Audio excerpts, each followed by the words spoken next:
England salvaged some pride in the Caribbean with emphatic 232-run win.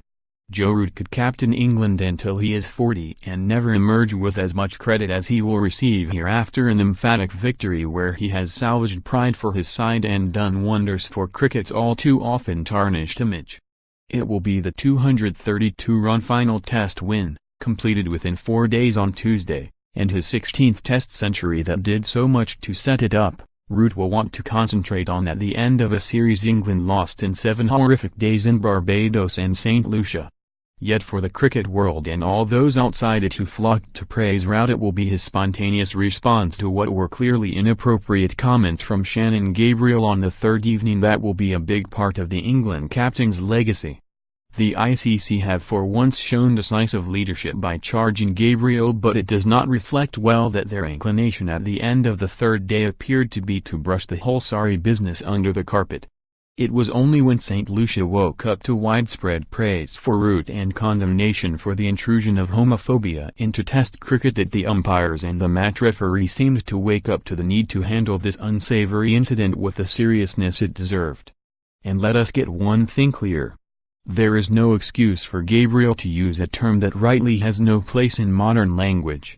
This cannot be put down to cultural differences nor the unacceptable reality that homosexuality is still illegal in St. Lucia and other parts of the Caribbean. That only increases the need for West Indian cricketers, who play all around the world, to be aware of their wider responsibilities as role models, all of which should not concern Root.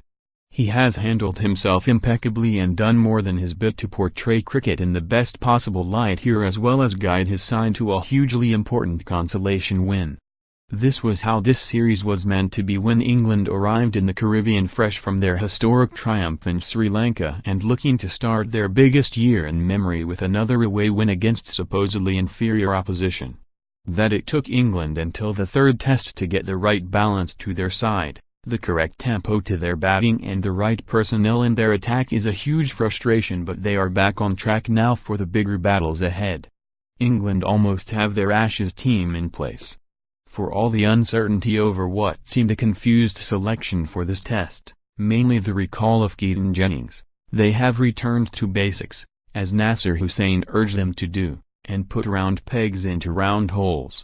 In attack of Jimmy Anderson, back to his inimitable best with a 3-wicket burst yesterday after Root had declared with a massive lead of 484, Stuart Broad, Moeen Ali, Ben Stokes and a rejuvenated Mark Wood, or, fitness permitting, Chris Woakes, with Jack Leach in reserve should the pitches turn will be more than good enough to bowl Australia out twice in English conditions.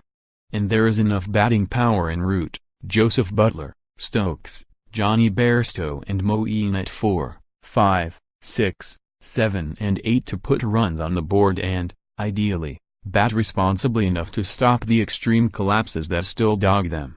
It is just the top 3, then, that needs to be sorted, and it is there England still have real problems.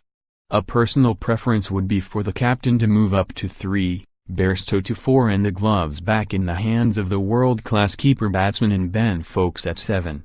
At least that would bring the search down to the openers. Rory Burns has one foot in place but still needs to do more. Even though Bairstow would again be moved away from his favorite position. Yes, he has kept outstandingly here and has the ability to be England's modern Matt Pryor, but needs must, and Foakes is too good to leave out.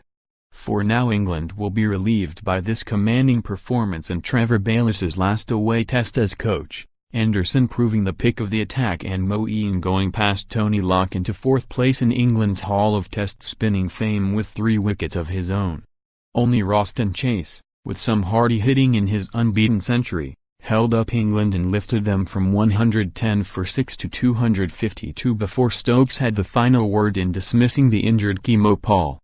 This has been a disappointment for West Indies, but they did enough in the first 2 Tests to suggest this should be more than another false Caribbean Test dawn. They have to do their bit to make sure the Trinidadian Gabriel, who was booed when he came on to bowl and then serenaded with YMCA by the Barmy Army when he came in to bat, sees the error of his ways, but this has been a momentous series for them.